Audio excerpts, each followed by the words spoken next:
Assalamualaikum warahmatullahi wabarakatuh. Nahmaduhu wa nusalli ala rasulihil karim wa ala alihi wa sahbihi ajma'in, amma ba'd.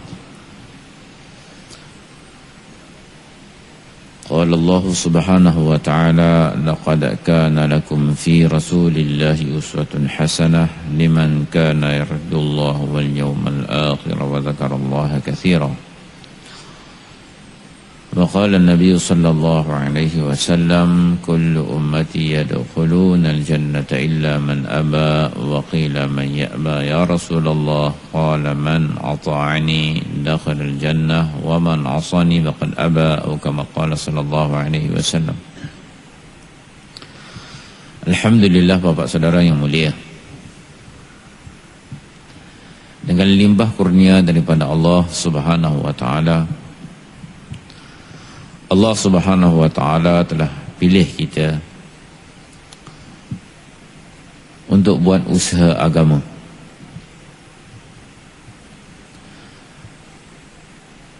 Agama yang Allah Subhanahu wa ta'ala menjadikannya sebagai sumber kejayaan seluruh manusia. Kejayaan Allah Subhanahu wa ta'ala tidak letak di dalam perkara-perkara yang lain.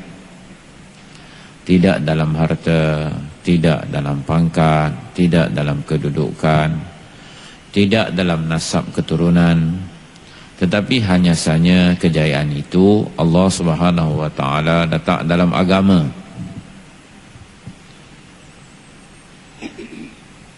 Inna ad-dina 'indallahil Islam. Sesungguhnya agama yang diterima di sisi Allah Subhanahu wa ta'ala hanyalah Islam. Satu penyerahan kepada Allah Subhanahu wa ta'ala, satu ketaatan kepada Allah Subhanahu wa ta'ala, meyakini keesaan Allah Subhanahu wa ta'ala, keagungannya. La ilaha illallah, tiada Tuhan yang layak disembah dengan sebenar-benarnya melainkan Allah.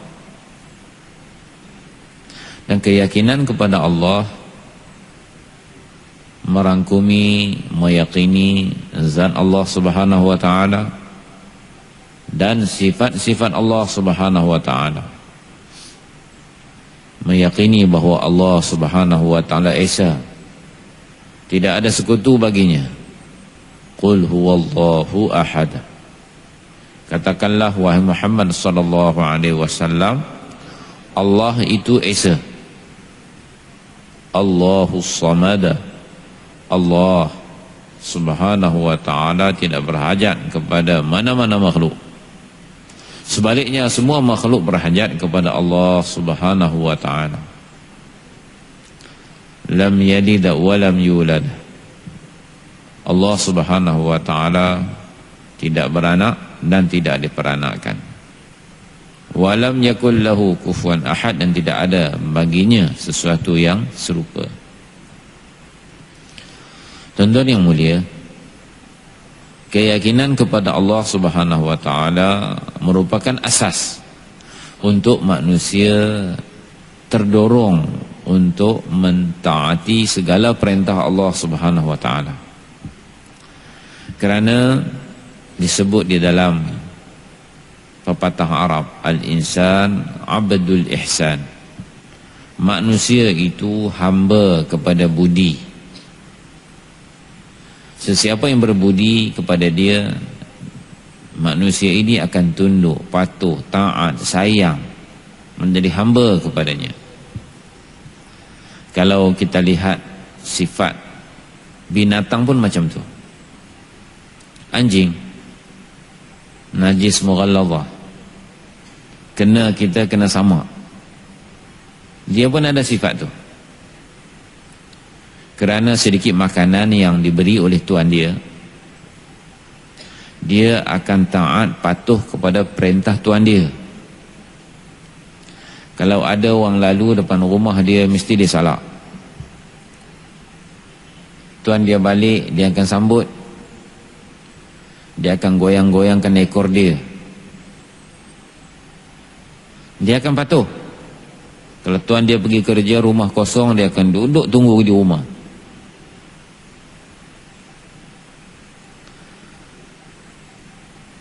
Ini sifat haiwan yang diberi sedikit makanan oleh tuan dia. Dia memahami bahawa dia patut khidmat kepada tuan dia, patut taat pada tuan dia, patut patuh pada tuan dia.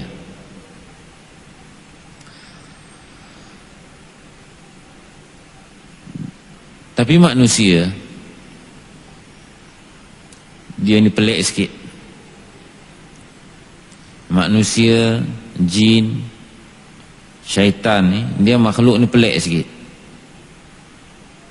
Kalau kita lihat semua makhluk-makhluk lain kat dunia ni, semua ada sifat taat.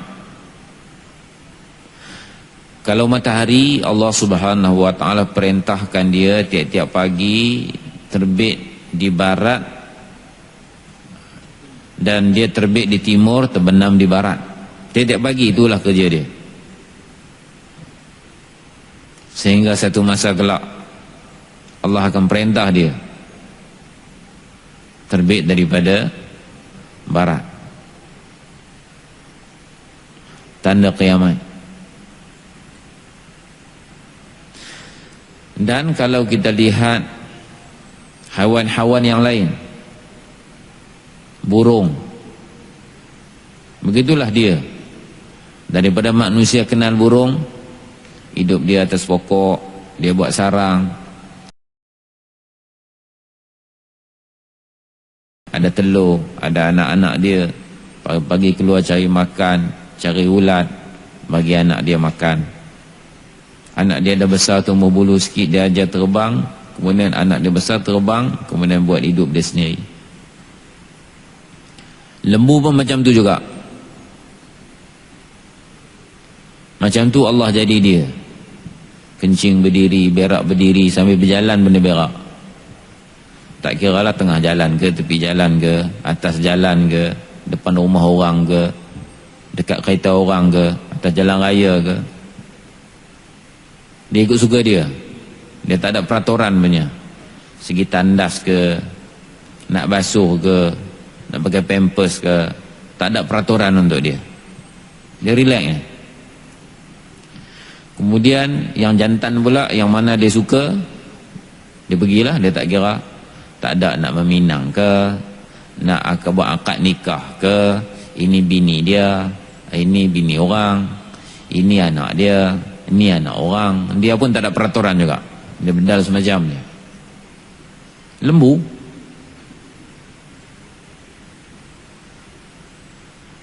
Dan ikan macam tu juga. Allah jadikan dia duduk dalam air, dia duduk dalam air. Tak kira lah, dia selut ke,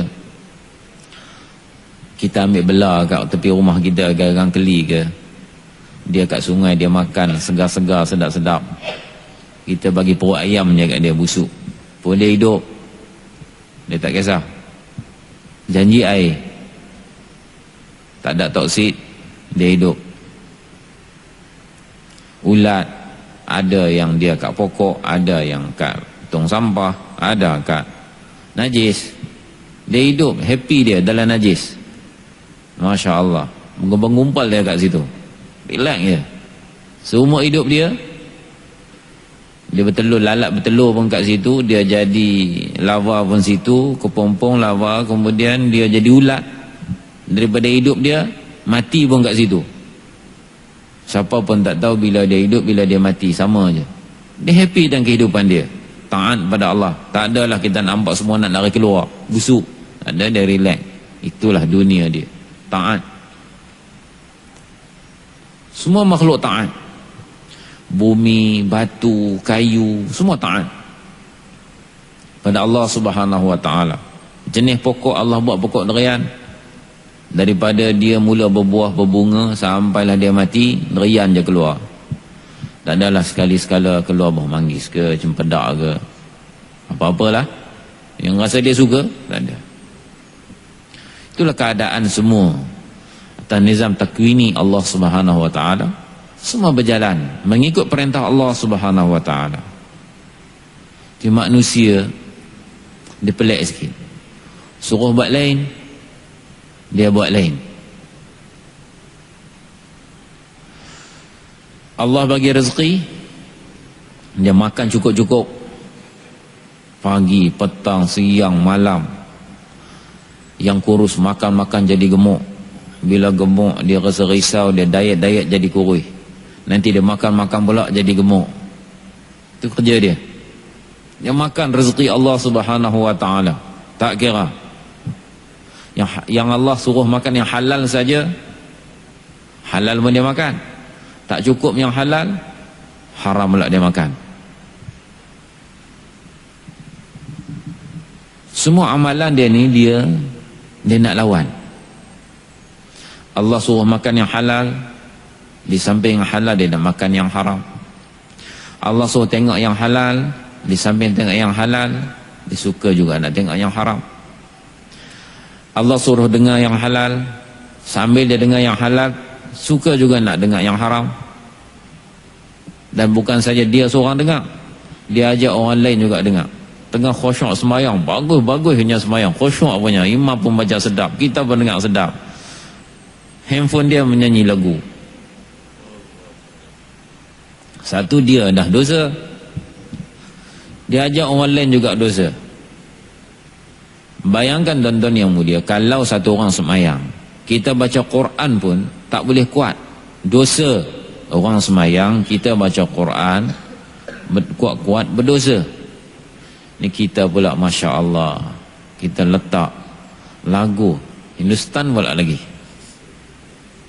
Ni bayangkan tuan-tuan yang mulia, kalau dalam masjid tu ada 200 orang dengar kita punya lagu, kalau satu orang kita dapat 1%, 200 orang 200% kita dapat. Kita punya amalan tak banyak mana pun, dan kita saja-saja kita tambah lagi kita punya dosa kita, ganggu orang sembahyang. Dan kita rasa biasa je, padahal perkara tu besar. Salah tuan-tuan yang mulia. Satu orang sahabat ni, diri dia belum ganggu orang lagi, dia sembahyang dalam kebun dia asyik tengok burung yang sedang terbang sana sini, tak boleh keluar, lebatnya, serendangnya, suburnya kebun dia. Lupa rakaat sembahyang. Zahirnya sembahyang seorang-seorang dalam kebun ni, sahabat punya adat, apa yang kita tahulah, apa yang kita faham daripada kisah-kisah mereka, sembahyang sunat je. Pergi kebun ni, orang bukan pergi tengah malam sembahyang tahajud kat kebun, cari apa? Sembahyang duha lah lebih kurang. Kat kebun sembahyang duha je, atau lepas zuhur sembahyang sunat nafil, kita wajib tidur. Keluar jalan Allah, kalau lepas zuhur Amisab buat program, memang kita kata Amisab ni tak hikmah. Sahabat-sahabat mereka sembahyang sunat. Baik, zahirnya kita kata pagi sembahyang duha, sembahyang apa-apa sunat, dan sembahyang kebun, dan asyik lihat lupa rakaat. Apa dia buat? Tindakan dia, iman dia, cemburu dia terhadap agama, terhadap amalan agama. Cemburu dia bahawa dia pergi kepada Rasulullah, hadiahkan tanah dia, kebun dia di jalan Allah Subhanahu wa taala, kerana kebun ni telah melalaikan dia daripada solat. Ini ghairah, cemburunya seorang mukmin yang sejati tak nak aman. Kita tak ada cemburu tuan, Masya-Allah. Kita satu dah lah, kita pun tak khusyuk. Yang telefon tu pun satu hal juga, tak fikir ke waktu ni waktu sembahyang. Dia tak sembahyang, masa tu dia tak sembahyang, sebab tu dia menelpon, ataupun dia sedang safar sembahyang jamak dah. Itulah husnuzan yang kita boleh buat. Telefon tak angkat, telefon lagi, kawan ni mula-mula. Allahu Akbar. Kadang kita ni tuan-tuan yang mulia, kita punya tafatun tak ada. Satu, kononnya khusyuk, kalau dia tekan sikit padam dah dia punya tu. Tapi nak habaq kata dia ni khusyuk, bunyi 10 kali mobat tak bergerak, Ni orang kata khusyuk tak kena tempat. Macam kita ni kadang tafatun kita ni, fikir kita tak boleh fikir dua kali. Kita silap berjalan kat masjid tempat tak boleh naik kasut, kita terpakai kasut. Okey, bila kita terpakai kasut, jalan orang tak kasut. Bila kawan tegur, apa kita buat? Sepatutnya kita berhenti itu, angkat kasut, jalan keluar. Allah, kita jalan lagi sekali dengan kasut. Dua kali salah. Kita bukan sedar. Kita dah berjalan dengan kasut, masuk dalam masjid atau kawasan yang nampak macam bukan masjid, tapi AJK kata kawasan suci, tak boleh pijak dengan kasut. Kita berjalan dengan kasut, kawan tegur, kasut. Kita Allah, kita pun jalan lagi sekali dengan kasut, keluar. Sepatutnya kita berhenti, angkat kasut, jalan. Satu lagi, kita lintas depan orang semayang. Orang duduk semayang, kita tak sedar, lalu depan orang semayang. Kawan tegur, orang semayang. Kita lintas lagi sekali, patah balik. Dah kita lintas sekali, dah salah dah. Astaghfirullah, terus je lah. Dia lintas patah balik lagi sekali, dua kali lintas depan orang semayang. Dia bukan sedar apa dia buat. Jadi kita bertindak tanpa kita fikir. Sepatutnya kita dah satu dosa je, lalu depan orang sembahyang, dah lalu dah tersilap patah balik, cara apa? Bukan boleh dia boleh kelekain, boleh lah gulung balik, settle. Ini benda satu amal, selesai. Begitulah tuan-tuan yang mulia, nak beritahu dia ni khusyuk 10 kali bunyi dia, Masya Allah. Satu masjid jadi kacau. Kita tidak ada cemburu dan ghirah atas amal. Kalau kita lihat keadaan para sahabat, jauh langit dengan bumi. Cemburu mereka dengan amal. Mereka sanggup gadaikan harta mereka untuk pelihara sembahyang. Bayangkan tuan-tuan yang mulia. Bahkan bukan harta mereka, untuk agama mereka sanggup gadai nyawa. Sifat ghairah yang ada, yang tak ada dalam diri kita, rata-ratanya tak ada, tuan-tuan yang mulia.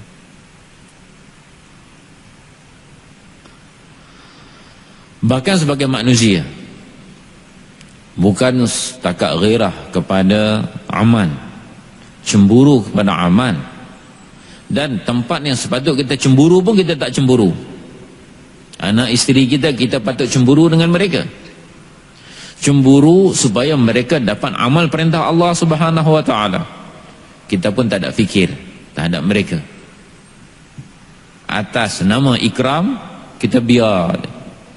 Nak pakai tudung, tak pakai tudung. Nak pakai ketat, nak pakai longgar. Ikram, insya-Allah ikram. Kita tidak ada ghairah. Yang sepatutnya kita ada pun tak ada. Bayangkan, apatah lagi untuk ghairah ataupun cemburu atas agama. Lagi tak ada. Sebab apa tuan-tuan yang mulia? Sebab kita tidak usaha atas agama. Sayang agama tak masuk dalam hati kita. Kita lahir dalam keluarga Islam. Ayah kita iqamat dan azan. Besar sikit, 7 hari cukup kepala buat kenduri besar, Masya Allah, marhaban lagi, ada berendui lagi, buai lagi, Masya Allah. Tok Imam, Tok Bilal, Tok Siak, AJ ke masjid, semua masjid mai. Pakai usung, gunting rambut seorang sikit, buh dalam kelapa muda. Ni adat Melayu lah. Kalau nak kata Nabi buat, nak cari buah kelapa kat Mekah tu, ke Madinah tu kira berat lah. Korang-korang nak kena naik kapal pergi ke India, baru jumpa buah kelapa. Paling dekat lah tu, India. Buah kurma dah tak ada, air pula dalam, kecil sangat. Zahirnya kita kata tak ada lah, kata buah-buah kelapa ni. Sebab zaman Nabi tu nak cari buah kelapa, kalau di India tu, di India sekalipun, ke India Selatan tu ada buah kelapa. India Utara, tuan-tuan yang keluar IPB pun nampak, kita buah kelapa tu kalau ada, dia potong-potong jual. Zaman saya di tahun 80-an, zaman saya belajar kat sana, satu keping tu RM1. Sekarang ni mungkin lebih kot. Mahal lah. Potong sebesar ni, sebesar 2 jari tu. Bas berhenti, dia akan junjung dalam talam bawa kelapa. Kita tengok lucu, bukan kelapa muda. Kita tak boleh makan banyak-banyak. Orang Malaysia makan banyak-banyak, cacing. Itu pun tuan-tuan yang mulia, mereka tak buat kelapa, tak buat gulai macam kita. Guna kelapa, santan kelapa. Bayangkan kalau daripada Mekah naik kapal datang ke India nak ambil kelapa, maka rasanya tidaklah kot. Khair. Jadi makna hebatnya.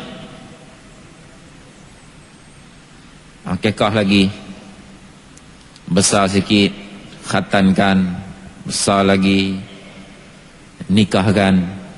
Masya Allah, kita hidup. Nah keadaan kita. Dan untuk semua perkara lain kita rasa kena usaha. Untuk dapatkan rumah, dapatkan kehidupan, dapatkan satu keperluan hidup, semua orang faham kita kena usaha. Untuk agama ni kita rasa tak perlu usaha. Apa yang ada, apa yang kita ni, ilmu agama ni yang tersepak je. Yang tersepak. Maksudnya tersepak apa makna dia? Terjumpa, tertahu. Dengar orang cakap kat mana-mana, tertahu. Dan yang tak tahu, tak tahu. Yang tertahu, satu orang terbagi tahu pada dia, dia duduk kat masjid mana-mana, terdengar mana-mana ustaz mengajar, tertahu. Dia tahu. Yang tak tahu, langsung dia tak tahu. Dan inilah dia anggap dia dah tahu. Dan itulah kehidupan rutin dia, dia aman. Dan tanpa ada rasa risau untuk belajar ilmu agama. Tuan-tuan yang mulia, dan apabila agama ni tak diusahakan, cinta dan sayang agama tidak akan ada dalam hati kita. Lihat bagaimana Abu Bakar radhiyallahu anhu, apabila keadaan yang paling genting, Rasulullah wafat, semua orang sedih. Musailamatul Kadzab dakwa Nabi palsu, dan dia ada pengikut. Orang-orang sekeliling Madinah mula murtad. Orang-orang Badui baru masuk Islam, tak faham lagi hakikat Islam, mereka murtad. Satu puak lagi, mereka tak mau bagi zakat. Mereka beritahu dah, kami tak bagi zakat. Dulu kami bagi kepada Rasulullah, sekarang dia dah tak ada, kami tak mau bagi dah. Satu hal. Rom juga telah buat persediaan untuk serang Madinah. Selama ni orang Islam dah, mereka dah mula tersebar, mereka dah mula kuat. Ni Nabi mereka dah mati, bantuan Allah yang bersama mereka dah tak ada. Sekarang ni peluang kita nak serang mereka. Keadaan begitu. Tentera Usamah dah siap, Rasulullah dah beritahu rut dia dah ke Palestin, bendera dah diikat, mereka dah keluar pun, dah berkhemah di luar Madinah, 3 km daripada pekan Madinah. Nabi sakit, berhenti saat, datang ziarah Nabi, kemudian Nabi wafat. Macam mana nak buat? Rata-rata kalau kita tanya siapa pun sekarang ni, daripada orang awam sampai ke mufti, sampai kepada bijak pandai, semua kalau kita lihat pada logik lah, memang semua akan bagi pandangan pendapat bahawa tentera Usamah ni tinggal dulu kat Madinah, jangan keluar lagi. Sahabat sedih. Musailamatul Kadzab dengan pengikut dia pun dah buat kacau. Mereka sedia bila masa nak perang dengan kita. Orang tak bagi zakat pun, mereka ni pun 50-50. Yang murtad tu murtad lah. Dia orang ni bila-bila masa orang kafir boleh ambil kesempatan daripada mereka, ajak mereka, kumpul mereka, serang orang Islam. Rom, mereka nak datang dengan tentera mereka yang ramai, hebat. Semua orang akan kata tentera Usama tak payah bagi pergi. Dan inilah fikir yang ada pada sebahagian sahabat. Bukan kerana kita tidak membantu agama. Semua kita bagi pandangan tersebut ialah kerana nak bantu agama. Tidak ada siapa nak khianat di situ. Semua orang rasa sepatutnya begitulah. Untuk jaga Madinah, pelihara Madinah, anak-anak, wanita ada di Madinah, azwaj mutahharat, isteri Nabi ada di Madinah. Kita pun kita akan bagi pandangan macam tu. Tapi apa kata Abu Bakar radhiyallahu anhu? Pertama dia kata anfid jaisha Usama. Tentera Usama keluar. Pergi kepada Rud ataupun tempat yang Rasul bagi tahu, ke Palestin dan seterusnya. Pergi. Beberapa orang sahabat cuba bagi pandangan, menyarankan Abu Bakar tak payah hantarlah dulu. Dia kata kalau saya tahan, saya telah berani lakukan satu perkara yang sangat besar. Satu tentera yang telah diputuskan oleh Nabi SAW. Bendera yang telah diikat oleh Nabi SAW. Kamu nak suruh saya buka balik? Tidak sekali-kali. Jadi jawapan dia akhirnya ayam qusuddin wa ana hayy. Apakah agama boleh kurang padahal saya masih hidup? Bahawa kehidupan para sahabat dan kekurangan agama tak boleh bercampur. Sama ada agama sempurna ataupun mereka mati untuk sempurnakan agama. Cinta, sayang mereka, cemburunya mereka tak ada agama. Dan kalau kita lihat dalam kehidupan saya, kehidupan tuan-tuan, satu orang lain langgar perintah Allah, satu lagi kita langgar perintah Allah. Kalau kita sendiri tak cemburu, kita langgar perintah Allah, agak-agak ada tak fikir risau kita kepada orang lain yang sedang langgar perintah Allah Subhanahu Wa Taala? Sudah tentu tak ada. Takkanlah kita nak risau orang lain langgar perintah Allah. Satu orang yang tak sembahyang nak risau orang lain tak sembahyang. Mustahil. Dia sendiri pun tak sembahyang, dia nak risau orang lain tak sembahyang? Tak ada. Satu orang yang dia makan haram, adakah dia nak risau orang lain makan haram? Tak ada. Mustahil. Satu orang yang contohnya dia senang minum arak, adakah dia nak risau orang lain minum arak? Allah, kesian dia orang minum arak, dia togak. Tak ada. Satu orang yang dia lihat benda yang haram, adakah dia ada fikir untuk kesian selamatkan orang lain yang tengok benda haram? Tak ada. Oleh sebab tu tuan-tuan yang mulia, agama ni ialah kita buat usaha agama untuk bawa satu fikir risau dalam diri kita, cemburu terhadap agama. Dan terhadap benda yang kecil-kecil, masalah main lastik batu. Dengan sebab tu sahabat punya cemburu terhadap agama. Bila dia bagi tahu sabda Nabi SAW, anak saudara dia jawab, itu pun dia tak bercakap. Cemburu kepada agama. Kita cemburu agama tak ada langsung dalam hati kita, sebab kita tidak usaha atas agama. Dan bagaimana kita rasa kita boleh berjaya? Apabila kita tidak ada sayang kepada agama, kita tak yakin pada agama, menyebabkan kita tidak yakin kepada agama boleh bawa kejayaan pada kita. Kita tak yakin agama boleh bawa kejayaan pada kita. Bila kita cerita pasal sahabat, kita kata bolehlah mereka sahabat. Mereka zaman Nabi bukan ada apa, ada unta je, unta dengan kurma. Zaman kita ni macam-macam ada alasan. Dan lebih dahsyat daripada itu tuan-tuan yang mulia, satu, kita tak yakin agama boleh beri kejayaan. Lebih dahsyat daripada itu, kita kata kalau kita nak berjaya, kita kena jadi macam si Yahudi dan si Nasrani, baru berjaya. Tidak, mana boleh kita maju. Ini rata-rata orang fikir tuan-tuan yang mulia. Satu, dah kita tak yakin kita boleh berjaya dengan agama. Dan satu lagi lebih dahsyat daripada itu, kita kata kalau nak berjaya kena ikut Yahudi dan Nasrani. Yang dalam sembahyang tiap-tiap hari kita kata ihdinas siratal mustaqim, kita minta jalan yang lurus. Jalan Yahudi dan Nasrani bukan jalan yang lurus. Siratal ladzina an'amta 'alaihim ay minan nabiyyin was-siddiqin wasyuhada was-salihin wa hasuna ulaika rafiqa. Ini jalan yang kita minta. Jalan nabi-nabi, jalan siddiqin, jalan syuhada, jalan salihin.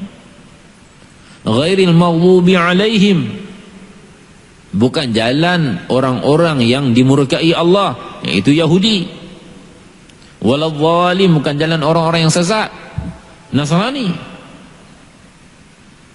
Kita minta lain, kita amal lain, kita punya yakin lain. Macam mana umat ni tak bercamuk? Kita yakin kejayaan kita, kita kena tiru jadi macam Yahudi Nasrani. Bukan kita nak tiru macam jadi macam mereka, kita nak tiru kemajuan mereka. Bunyinya bagus, bunyi itu cukup manis. Ini ulama kata kalamul haq yuridu bihil batil. Cakap tu betul, tapi dalam hati tu maksud dia batil. Memang kita nak tiru kemajuan dia, kemajuan dia tak salah. Tidak nak tiru kemajuan dia, tirulah kemajuan dia. Yang duk wajib bagi kuat tu siapa suruh? Contohnya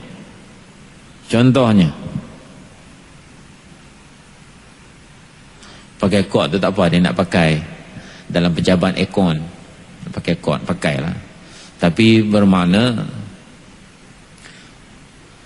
ada benda-benda yang kadang-kadang Masya Allah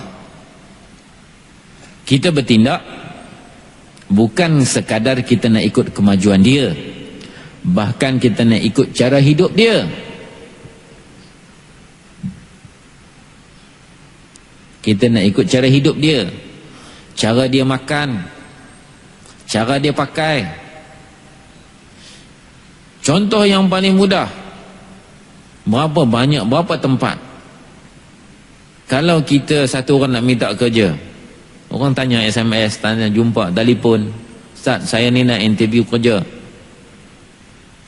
tapi ni janggut ni macam mana Ustaz? Dia ada yang kata ni nak potong ni boleh tak? Sebab kalau tak potong tak boleh, dia orang tak terima. Atau nak trim boleh tak?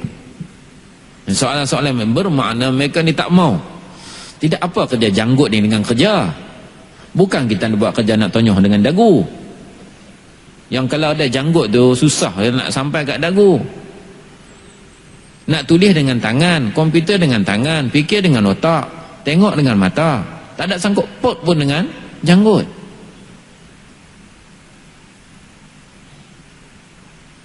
Kita nak operate mesin pun, kita operate dengan tangan. Kalaulah janggut dia panjang sampai ke pusat nak operate mesin, takutlah nanti termasuk mesin tarik yang problem, susah.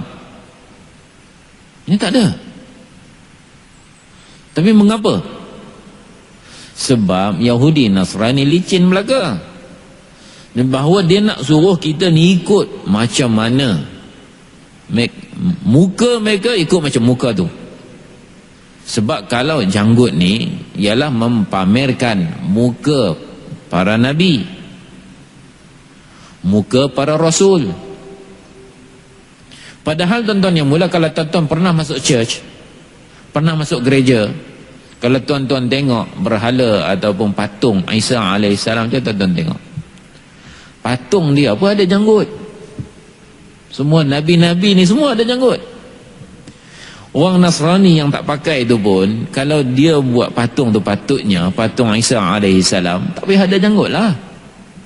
Tak, dia buat janggut. Sebab janggut ni adalah sunnah Anbiya alaihi wassalatu wassalam. Kemudian satu orang kalau dia tak mampu nak simpan tu lain bab. Dia tak mampu, dia rasa dia tak boleh, tempat kerja dia tu bermakna tempat kerja dia tak bagi apa peraturan dia, itu lain satu. Tapi dalam hati dia mesti rasa sedih. Satu orang dia nak buat macam tu, itu lain.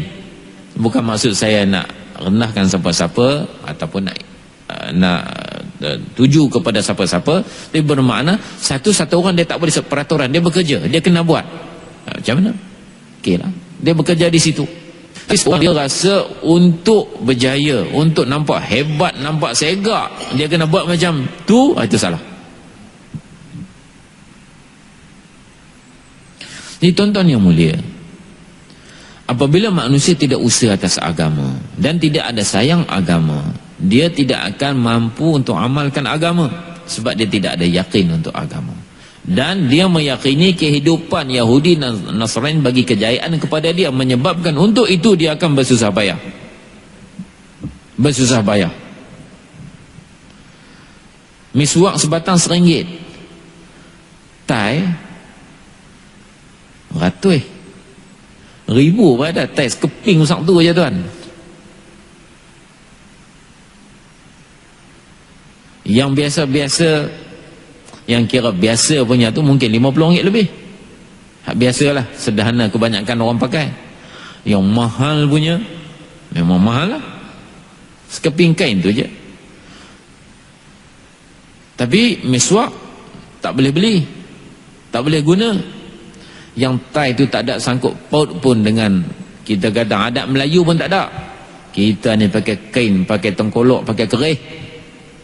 Ni adat Melayu asli punya. Itu pun tak ada, tak sangkut tang mana pun. Tapi mengapa kita boleh pakai benda tu? Dah lah panas. Kita pakai sebab apa? Sebab ada satu keyakinan, nak nampak segak, nak nampak bergaya, nampak berketerampilan, nampak berprestij, kena pakai macam tu. Itu salah. Satu, dia kena pakai, dia kena pakai buat macam mana, dia pakailah. Tapi satu berkeyakinan macam ni salah. Ini tuan-tuan yang mulia, ni keadaan betapa teruknya hati kita. Sebab apa tuan-tuan yang mulia? Sebab kebesaran Allah tak ada dalam hati, kehebatan Allah tak ada dalam hati. Mau Allah tu besar, perintah Allah tu besar, Rasul Allah tu besar, cara Rasul Allah tu hebat, tak ada dalam hati kita. Padahal Allah jamin, laqad kana lakum fi rasulillahi uswatun hasanah, sesungguhnya bagi kamu dalam kehidupan Rasulullah sallallahu alaihi wasallam teladan yang baik, ikutan yang baik. Allah jamin, Allah garanti kehidupan yang baik. Amalan Nabi amalan yang baik, usaha Nabi usaha yang baik. Wa man ahsanu qawlan mimman da'a ila Allah wa amila salihan wa qala innani minal muslimin. Amalan Nabi, dakwah, menjadi manusia kepada Allah, amalan yang baik.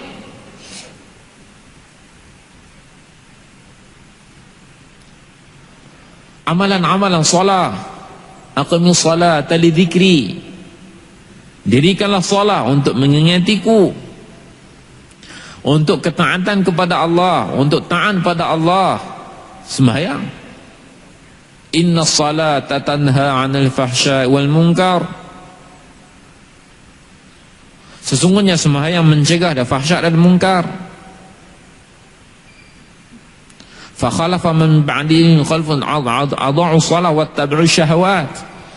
Orang-orang yang Allah binasakan sebelum ni, apa mereka buat? Bahawa selepas daripada mereka, daripada anbiya-anbiya, nabi-nabi dan rasul-rasul wafat, khalafa min ba'du khalfun, telah mewarisi selepas daripada mereka kaum adha'u salah, yang mensia-siakan sembahyang, wattabi'u syahwat, dan ikut hawa nafsu. Mana meninggalkan solat itu perkara yang menyebabkan kebinasan umat yang lalu. Allah keji atas perkara tersebut. Satu kaum, satu pengikut-pengikut, orang-orang bawahan, orang yang kemudian datang daripada mereka mensia-siakan solat, ikut syahwat. Allah keji benda tu, amalan tersebut.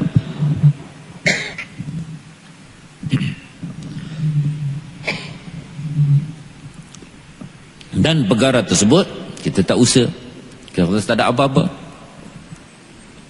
Adha'u salah, sia-siakan sembahyang, biasa. Tak ikut syahwat, ikut nafsu je, biasa. Tak ada satu perkara yang kita rasa aib. Atau perkara ni tuan-tuan ni, mulai semua usaha Nabi-Nabi dan Rasul-Rasul, step yang paling pertama sekali usaha teryakin, la ilaha illallah Muhammadur Rasulullah. Yakin bahawa Allah Maha berkuasa. Dan kuasa Allah ni dia mutlak. Kuasa kudrat Allah ni mutlak. Dia tidak bersyarat. Tidak bersyarat. Kalau segi tauhid itu bersyarat kan kepada mumkinat. Benda-benda yang termasuk dalam mumkinat, yang mungkin.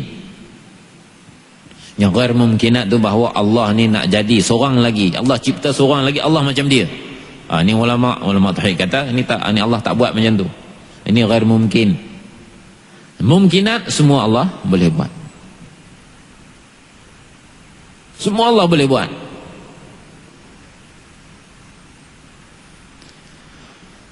Allah boleh bagi rezeki, sama ada kita ada kedai ke, ada pejabat ke, tak ada kedai ke, tak ada pejabat ke, Allah boleh bagi rezeki. Kita kerja ke, tak kerja ke, Allah bagi rezeki. Kita kena yakin. Kita nak pergi kerja tu bab lain.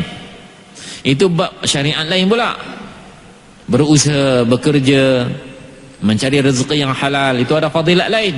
Bagi makan anak isteri yang halal, itu ada fadilat lain. Tapi kita kata, kalau aku tak kerja, macam mana aku nak makan? Kalau aku tak kerja, rezeki nak datang dari mana? Itu salah. Perkataan itu salah. Pergi kerja, nak ada pejabat, nak ada syarikat, tak cukup satu, buat dua, tak cukup dua, buat tiga. Buat. Tak apa. Tak salah. Jangan sampai tinggal sembahyang, sudahlah. Buat, tak apa. Jangan sampai sibuk sangat nak garu kepala pun tak dan. Itu dia dahsyat lah tu, nak garu kepala pun tak dan, punya sibuk. Tapi tuan-tuan yang mulia, tapi yakin kita yang bagi rezeki Allah Subhanahu wa taala. Jangan sekali-kali datang dalam hati kita yakin, aku ni kalau tak ada kedai ni tak makan. Tu cakap tu salah. Cakap tu cakap yang berbau syirik. Seolah-olah bahawa kita kata kudrat Allah ini dia bersyarat. Allah memang pemberi rezeki, tapi mesti melalui kedai. Allah boleh bagi rezeki tapi mesti melalui ladang. Seolah-olah tak ada kedai, tak ada saluran yang Allah boleh sampaikan rezeki pada kita. Tak ada ladang, tidak ada saluran yang Allah boleh bagi rezeki pada kita. Allah boleh bagi rezeki sebagaimana yang dia kehendaki. Allah berkuasa. Allah telah pernah buat. Allah turunkan hidangan daripada langit kepada Bani Israel. Bukanlah kita balik ni kita tak mau kerja. Bagi 8 jam, bagi 10 jam. InsyaAllah tunggu Ma'idah turun daripada langit. Tunggu hidangan turun daripada langit. Balik tanya isteri, turun lagi? Tak turun lagi. InsyaAllah. Abang bagi lagi. InsyaAllah. Itu kalau tanya mufti mana pun dia kata haram buat macam tu. Bukan tahap kita. Abu Bakar radhiyallahu anhu, hari pertama dia jadi khalifah pun dia masih lagi bawa sidai kain kat tangan dia, nak pergi pekan, nak jual kain. Makna bekerja, berniaga bukan bertentangan dengan yakin, bukan bertentangan dengan tawakul. Tapi dalam hati dia tidak ada sikit pun bahawa dengan berniaga ni dia berjaya. Dia pergi berniaga apabila dia ditanya apa dia beritahu? Bahawa untuk keperluan keluarga dia. Mana ini pun satu syariat.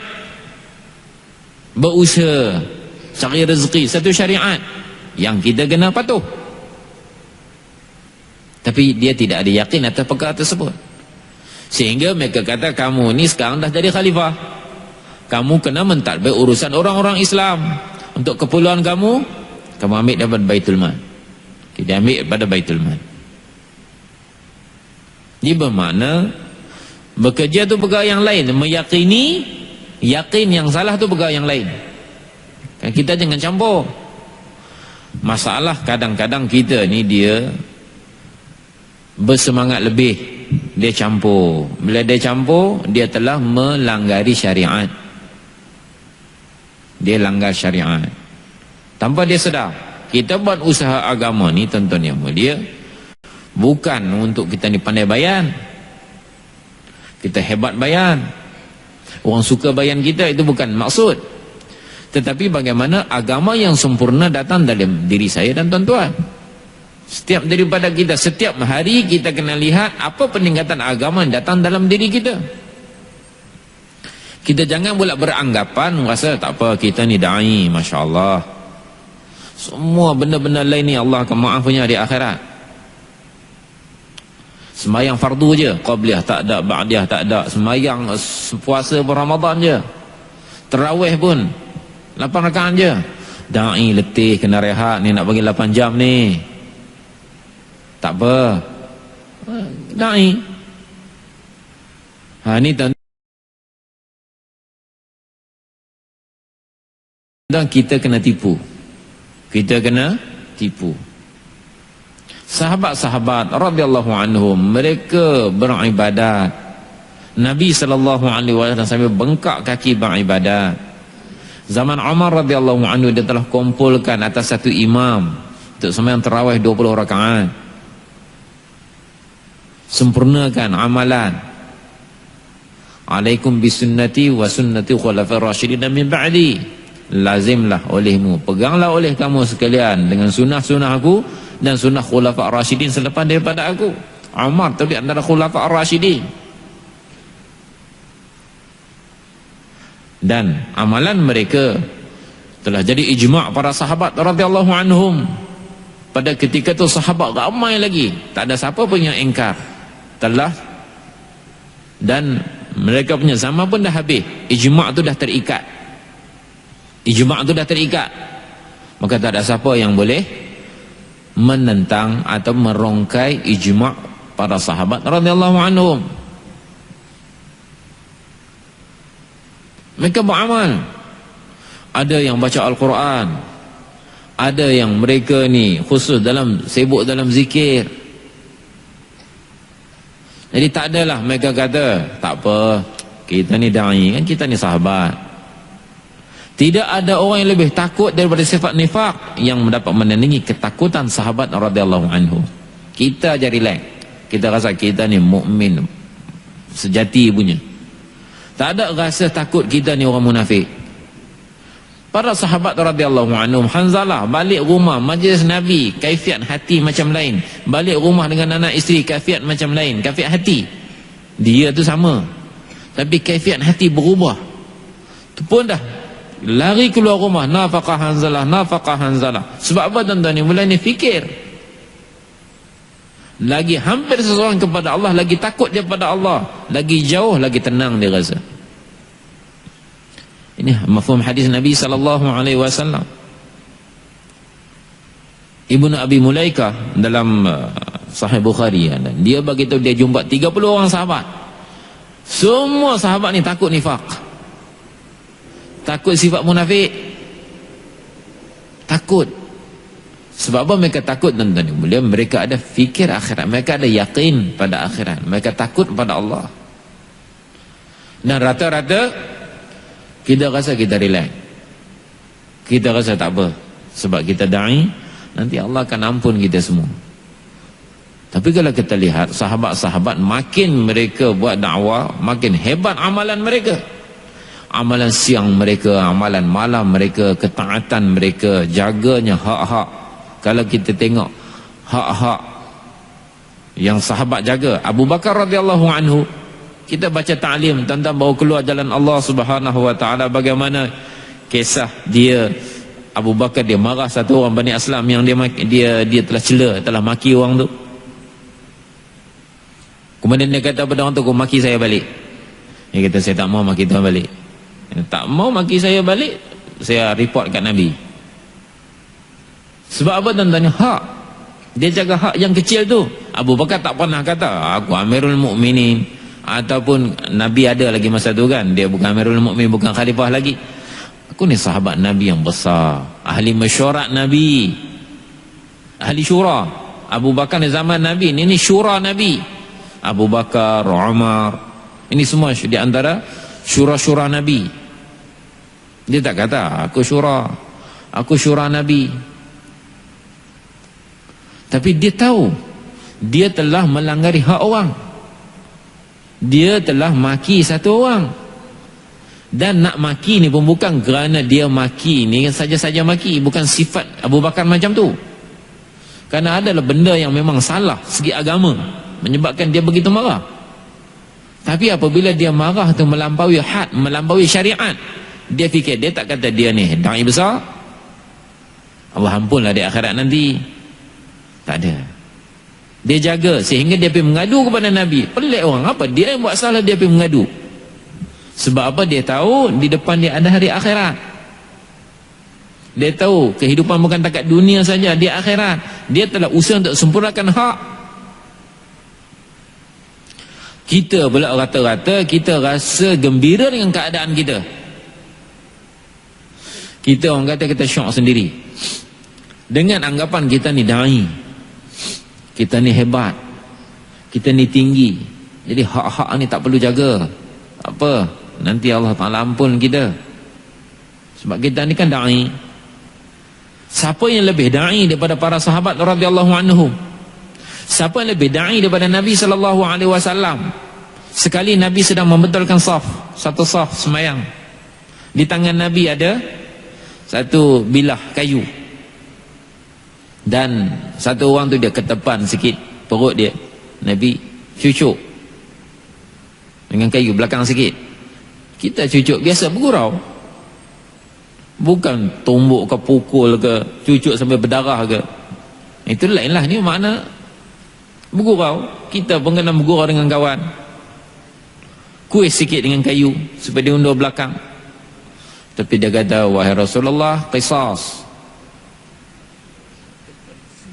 Qisas makna buat balik. Makna bagaimana yang Tuan buat pada saya nak buat balik pada Tuan. Qisas, balas balik. Silakan. Dia kata, Tuan, masa Tuan cucuk saya tu, saya tak pakai baju. Sekarang ni Tuan pakai rida, buka.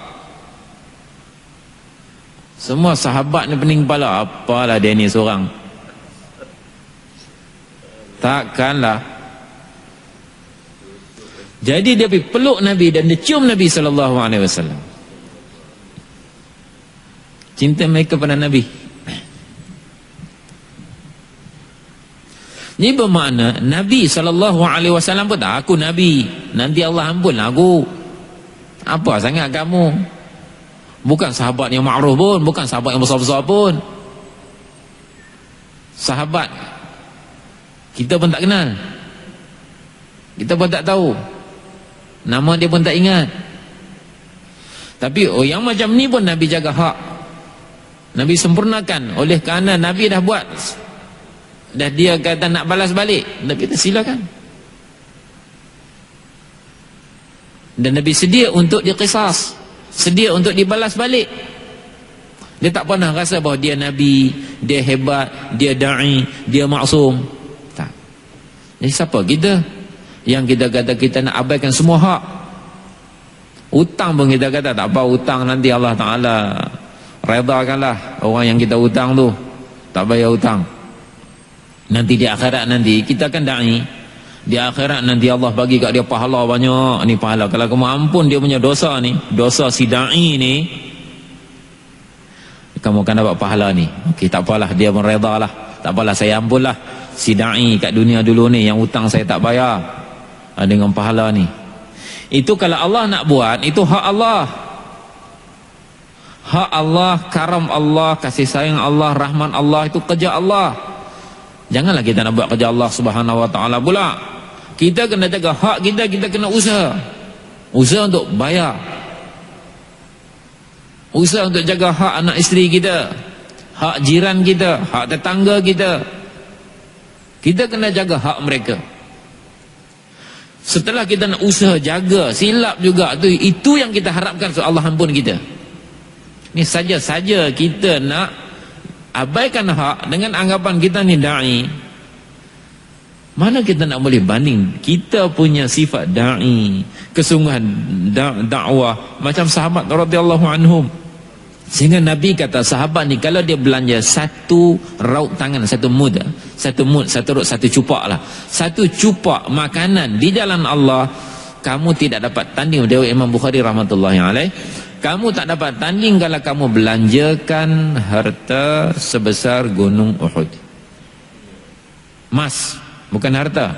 Nabi kata dalam hari itu mas. Kamu belanjakan emas sebesar gunung Uhud, kamu tak mampu nak tanding pahala sahabat yang belanjakan satu cupak bijirin di jalan Allah Subhanahu Wa Taala. Sebab apa? Yakin mereka, hebatnya mereka. Jadi siapa kita yang kita nak rasa kita ni hebat sangat sehingga kita tak perlu jaga hak siapa-siapa? Kita ditipu, tuan-tuan yang mulia. Oleh sebab tu penting sangat kita keluar di jalan Allah, nak belajar tunaikan hak, nak bawa agama dalam kehidupan kita dengan sempurna segi keyakinannya, amalannya. Ini termasuk ni siapa di antara tuan-tuan yang sedia, masya-Allah. Semoga Allah bagi taufik kepada saya tuan-tuan untuk dapat amalkan insya-Allah. Bismillahirrahmanirrahim. Alhamdulillahirabbil alamin wassalatu wassalamu ala asyrafil anbiya'i wal mursalin wa ala alihi wa sahbihi ajma'in. ربنا ظلمنا أنفسنا وإن لم تغفر لنا وترحمنا لنكونن من الخاسرين ربنا آتنا في الدنيا حسنة وفي الآخرة حسنة وقنا عذاب النار وصلى الله على سيدنا محمد النبي الأمي وعلى آله وصحبه أجمعين والحمد لله رب العالمين.